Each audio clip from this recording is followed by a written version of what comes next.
we have to be very careful of biblicism, of simply saying that the Bible means what the Bible means and pretending that we're not interpreting the Bible all the time. We pick and choose passages, and what's crucial is why we pick some passages, why we don't pick others. It's important for all Christians to interpret the Bible not from a modern-day viewpoint, but rather interpret passages from a historical perspective. Anachronism, which is something or someone that is not in its correct historical or chronological time frame, tends to happen when people don't accurately interpret the Bible. For instance, the famous painting of the Last Supper shows Jesus and his disciples eating what was presumed to be bread or lamb, but after a restoration of the painting in 1997 revealed that the painting actually depicted Jesus and his disciples eating eel with orange slices, which was a fashionable dish in the 1400s when Leonardo da Vinci painted his masterpiece. Anachronism is also found when people interpret 1 Corinthians, where Apostle Paul describes the type of people who will not inherit the kingdom of God. In verse 9 he says, "Know ye not that the unrighteous shall not inherit the kingdom of God? Be not deceived, neither fornicators, nor idolaters, nor adulterers, nor effeminate, nor abusers of themselves of mankind, shall inherit the kingdom of God."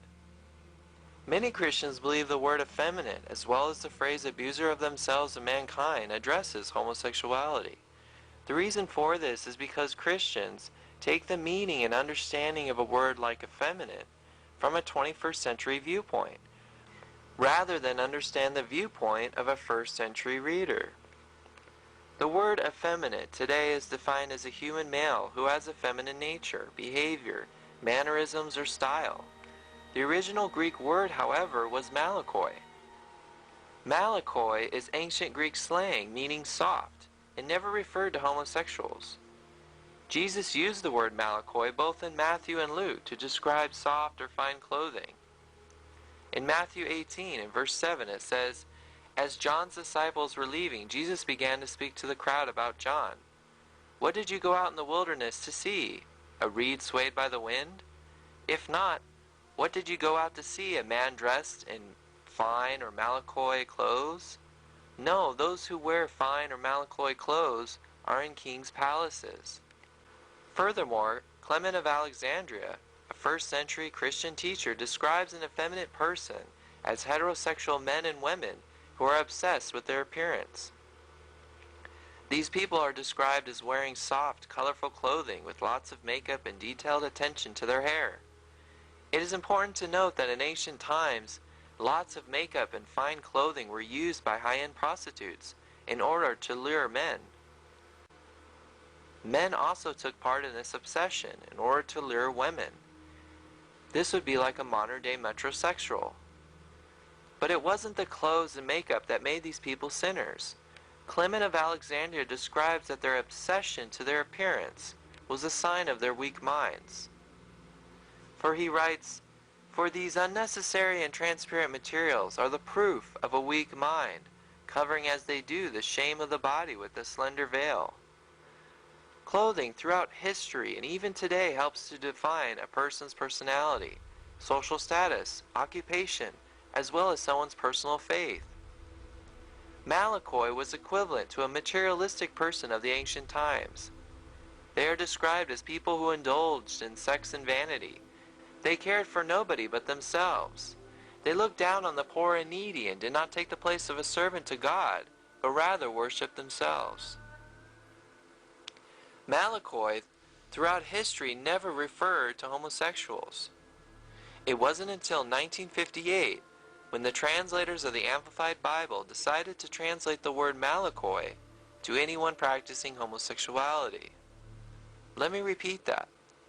In all of the centuries the Bible has been in existence, the word homosexual was never used, nor were gay people scripturally condemned until a group of people in 1958 decided to put the phrase, "anyone practicing homosexuality," in the Bible. Abusers of themselves of mankind. This phrase comes from the Greek word arsenokoites.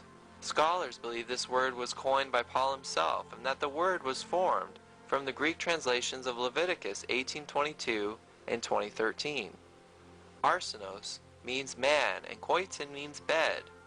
The words used together has a sexual connotation to them. However, the passage in Leviticus was referring to shrine temple sex, not homosexuals. Philo, a Jewish philosopher who lived during the time of Jesus, understood that Leviticus 18 and 20 referred to shrine prostitution, in which male worshippers engaged in the anal sex acts with male and female priestesses of the fertility goddess. This Jewish viewpoint is 2,000 years old. It was not invented by gay people as an excuse for sin. It is also important to note that Paul was writing to the city of Corinth, which is in Greece. The most widespread and socially significant form of same-sex relations in ancient Greece was between adult men and adolescent boys, known as pederasty. Some scholars propose that Paul was not condemning same-sex relations of mutual consent. Instead, they argue that Paul was opposed to the involuntary domination of one person over another. Paul's understanding of homoeroticism would have involved pederasty, which involves an older male with a younger male, and also it would have involved prostitution.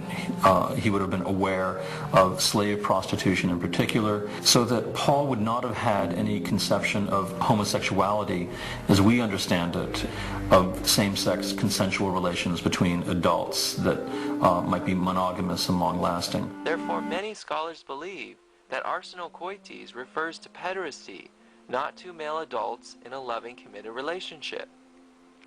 In conclusion, many Christians misinterpret the Bible because they fail to recognize that words written over 2,000 years ago have a different meaning than the way we define words today.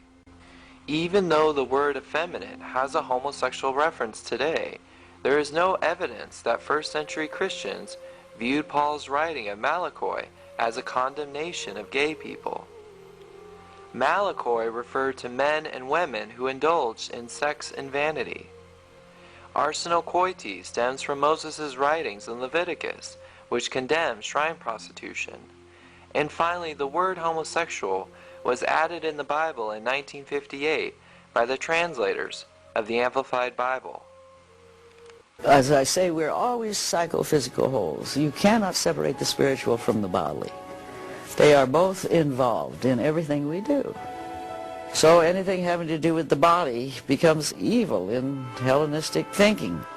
And so, the sexual relation becomes an evil thing then. But this is not the understanding of the Scriptures. The very first statement that God makes about human nature in the Bible is, it is not good for a human being to be alone. The gift that God gives us, the greatest gift, in order to ensure that we are not alone, is the companionship of another human being, whom we can embrace not only intellectually and spiritually, but physically. And I think that sex ultimately was part of God's antidote to the great human problem, so that we will no longer be alone.